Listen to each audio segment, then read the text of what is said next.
Welcome to the Daily Jerry Anderson podcast, which today concerns itself with the Halloween festivities for which the presenter's city is undeniably famous. There is, however, a certain spirit lacking. See what I did there? You can't. But you remember when we were growing up. When we were growing up, yes. There was a time when men, and us as young men, standing about corners, or maybe gathering in someone's house. Yes. And you would start telling ghost stories. That's right, yeah. And you believed them. You believed them because you had nothing else then. There was a Wonder Woman in Ballymaggan. And you were afraid, you'd be afraid to leave the house because you didn't want to walk home on your own. You would ask somebody, come on, are you going home now? And no one would leave. And they're always afraid to leave. You didn't want to walk home on your own. But you believed the stories then. And that's why I always think that Joe Mahan was born too late. Joe Mahan was a born storyteller. He is. Right. One night, a long time ago. I can't do Joe. Can you make up a story? One night. I don't know any ghost stories. No, but make them up for God's sake. One night a long time ago. One night a long time ago. The wind howled. The wind howled around the broken window. Oh, what do you mean? The rain came down like stair rods. And the rain came down like stair rods. A widow man from Ballymaggan. And a widow man from Ballymaggan wound his way home. Just after midnight. But as he went over the ditch. Something clutched his ankle. And we have no idea what it was. We've no idea to this day. Joe's new series is brilliant. Very good. I saw him this morning. I waved at him. He's cheeky now. He wouldn't speak to me. Is that right? No, he didn't see me. I was driving in this morning. Myself and Joe Mahan were the only two people driving into the city centre today. It's amazing because every time we drive in, people not from Derrystoke, London, may not understand this, and I'm sorry if they feel excluded. But you see, every morning when you come in, drive in here, there's traffic, loads, jams, everything, and everybody is just gridlock. And then today, because the schools aren't there, it's just me and Joe. Joe was beside me, and I opened the window and waved at him, but he was deep in thought, driving the car. I waved at him and everything. I knocked on the window. He'd never seen me. The presenter has always been at the cutting edge of fashion, but even he has hit the wall. There was bound to come a time when he could no longer keep up and maintain a straight face. I saw a man the other day, and it set me thinking. And I don't know if you've noticed this or not. Do you know the way his fashion is very erratic amongst young people? And I like a lot of it. You know, I'm a fashion horse myself. Always wear. And I was always on top of the trend. Mm-hmm. I noticed a guy walking the other day. He was walking up here in our city, one of the main thoroughfares along the footpath, and a pavement, I suppose you'd call it. And he's wearing a kind of his trousers were all baggy around the arse, right? And then there were drain pipes right down to just below halfway up his knee. And then it was turned. His trousers were turned up, right? And he's wearing a pair of kind of. Wait a minute, now there are drain pipes. No, just from the thigh down. They were tight, skin tight. No, just from there down, but they were down to the knee. But they were way down. There was a big empty arse.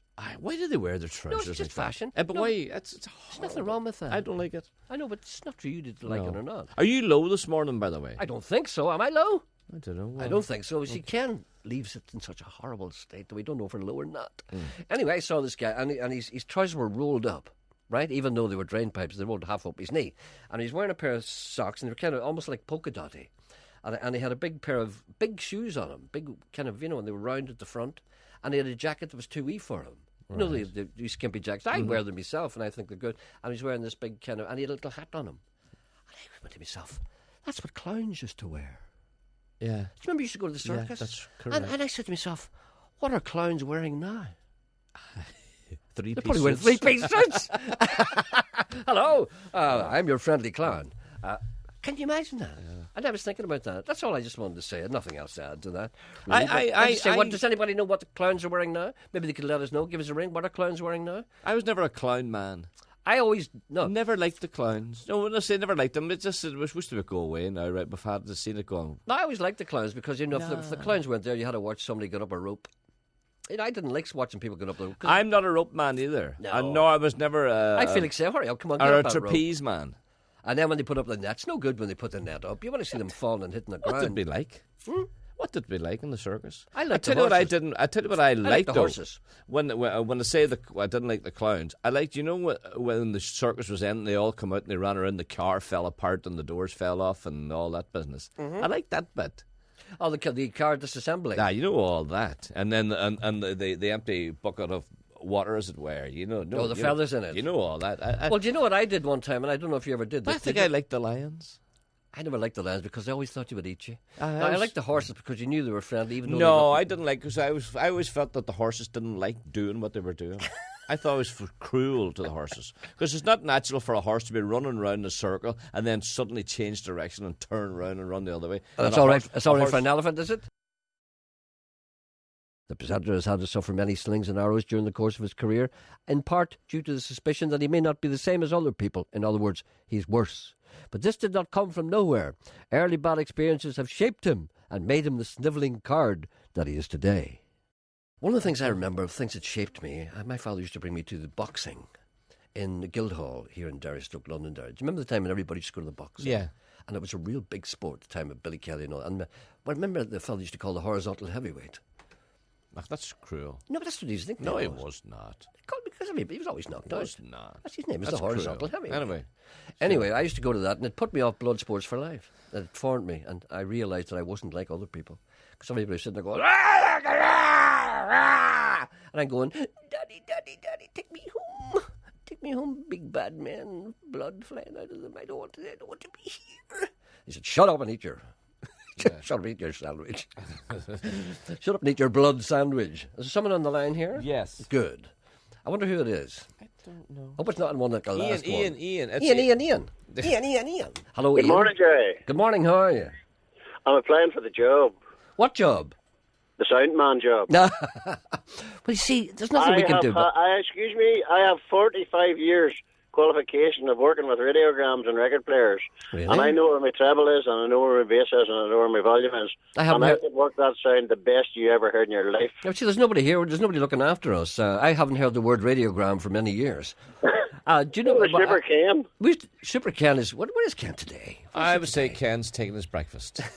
Ken's in here from 5 o'clock in the morning. I think that's the best place for him. Taking a No, break. he has to get a break at some No, but we've stage. got a situation here whereby this is Radio Foil, right? And all the programmes on Radio Foil are for Radio Foil, Derry, Stoke, Londonderry area only, right? And there's only one programme that comes out here that's for the whole of the country. And that's when Ken has, that's when Ken has his breakfast. That's when, so he doesn't think it's important because it's not a Radio Foil He programme. has to eat. But why doesn't he? But why doesn't he eat some other time? Why does he think that 10:30, 12 doesn't matter? Why don't they employ? the biggest why programme don't they in- employ another man? I think so. No. There was another man here and he went away. You see. Does he get paid for that job? Well, Ken's overworked, you know. He's the only man here. This is a two-man job, isn't it? It's a two-man job, boys. It's a two-man job. I was just looking at that. I was looking at that sofa there, but I'll tell you what, it's a two-man job. Halloween overkill has peaked already, and it's not even lunchtime. The presenter and interrupters feel that the general public should be diverted, nay, deflected from this dangerous course. Michelle says the next person that she hears saying spooktacular again will get her spooktacular boot up their spooktacular bum. Yes. And I think it should be a ban on the word spooktacular. Mrs. Gordon in Spooktacular. Cookstown. Mrs. Gordon in Cookstown says she was listening to Radio Ulster the other night. She heard Bob Spears sing a song, something about a star. Could you possibly get it and play it for her? She'd Bob appreciate Spears. that. Bob Spears is a singer-songwriter. I know Bob Spears from Northern Ireland. I used to play him. He was in this programme one time. Was he in years ago? Yeah, he was in here. You weren't there. You're never there on a Friday when it's good. No, he was. He was in the studio one time. Sorry. And George rings to say there's a swan on the Tandragee Road going out of Scarva. Could someone please go along and take it where it's supposed to go? Well, how does it know? That's what How I do they know don't where it's supposed to go? And Maybe the there's only swan one man itself could doesn't do know. that. That'd be Geordie. How would you capture a swan? I don't know. I've never done that. How would you redirect a swan? Yes. Would be more likely. But I don't know how you would do it. Is a swan just standing there? Maybe it's thumbing a lift. I don't know. No. I Maybe it's looking for a light. To get it, swan matches. Anyway, Jerry, hope you're keeping well. Just a wee note. I really enjoyed the man making the cow noises last week. Do you know that was on Radio 1? You don't believe me. It was indeed. There's a man listening to this programme on Radio 1. He keeps putting us on all what he the time. thinks. I wish he would stop. wish he First class. Well, I hope he's not putting us on for the same reason he puts Hugo on. That's right. I really enjoyed the man making the cow noises last week. First class radio. Anyway, he wants to ask me a couple of things, which maybe you can answer. 3 things he wants to ask me. Why in your 40s do you wake up in the middle of the night for no reason? I've been doing that for... I think I started that in my 40s, yeah. You wake up in the middle of the night for no reason, then you go for a pee. But that's not why you wake up. You wake up for no reason. And you go for a pee because you may as well do something because you're waking up anyway, so you go for a walk. Then you No, come I back again. had a horrible dream last night, and I woke up from my dream, and it annoyed me and upset What was me. it? Do you want to talk about it? And I couldn't get back to sleep for a long Couldn't you time not? because I was saying, it annoyed me. Was it of a, well, an unlikely nature? No, it was a wee serious sort of. I was at the beach. Mm-hmm. I was at the beach with my grandchildren, In and I Sandcastle? lost. No, I lost them, You lost them. and I was looking for them everywhere. That's grandfather anxiety. I was Mr. looking for Davies. them and looking for them, and then I woke up and You were under the bed. I wasn't worth tuppence. I know. That's because you're, that's love, Sean. Is That's it? what that is, yeah. That's all right. Be proud of this. Upset Right, to wake up in the middle of the night for no reason. Every girl you look at is Miss World when you get No. to your 40s. No, you've never looked at no. I couldn't believe what you said the other day. I was looking in the newspaper at all these photographs of... That's right. Do you remember? That's true. And there was all these lovely girls, and I was saying, look at her. And you said you saw the same photograph, but you were looking at the men. I was looking to see if I recognised that other man. He never saw the I girls, didn't see Emma. the 3 girls standing at the back. Never sees Didn't see them. Anytime he sees a photograph, he looks at the men. Some listeners are devious, trying to trip the presenter up, the innocent presenter, by sending in dubious messages which sound different when read aloud. Who do these people think they are? I have to tell him. Go on, tell me. Apparently you were caught. It took me a moment or two to get it. It took me, I must say, Have I been caught? yeah. Go back to the 100th birthday. Right. It's all right. It's clean. It's okay. You can read it. You can read it out loud. Go on, read it out loud again. No, you must read it out loud. Trees are green, Mrs. Woods. Trees are green. Trees are green, Mrs. Woods. Please say happy 100th birthday for my gran. Trees are green. She loves your show. From her daughter, Mrs. Woods. It might be genuine. No. Trees are green, Mrs. Woods. Trees are green, Mrs. Woods. Well, you see, that's Mrs. Woods. the point in doing that. It's not even dirty. But what about the Miss? Why Mrs. Woods is it? Could be Mrs. Woods. Yeah. Mrs. Woods. The trees are green. Trees are green. But what about the Mrs. Woods bit? Is that the part you're talking about? No, trees are green. Is her daughter's Mrs. Wood? But why add Mrs. Woods? Because trees are green. But what's the Mrs. Woods? You're the one that's attracted my attention to it. What do you say? I say nothing. But you said I was caught. Yes, you were. Well, tell me how I was caught then. Well, the people are texting in saying, Jerry, you've been caught. Like what? Trees are green, Mrs. Woods. Yeah, that's You've what I'm been saying. caught, What are you Jerry. saying? What am I saying Mrs. Woods for? Yeah, but why is Mrs. Woods in the request? Because that's her It does- daughter, Mrs. Woods. Yeah, but you can understand trees are green. Trees are green. Trees Yeah. are green. Trees are green. Yeah. But Mrs. Woods, The woods are green too. The woods. I wouldn't have added Mrs. Woods. You're the one that brought it up. I never even noticed it. I would have just said trees are green. Happy birthday to trees are green. But sure, there's people called trees are green. This is a joke there, isn't there?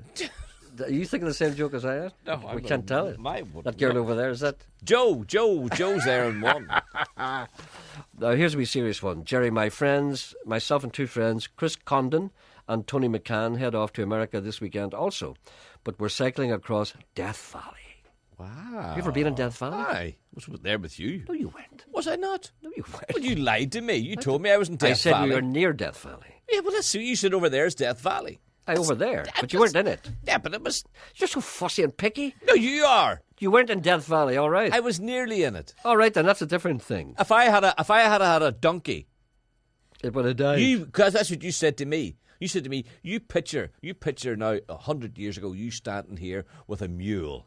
And you heading out there, over there, into Death Valley. That's right, You would yeah. go in there and they would never see you again. Yeah, and but- I went, ooh,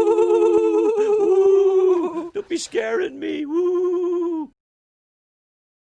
Thank you for listening. Back tomorrow.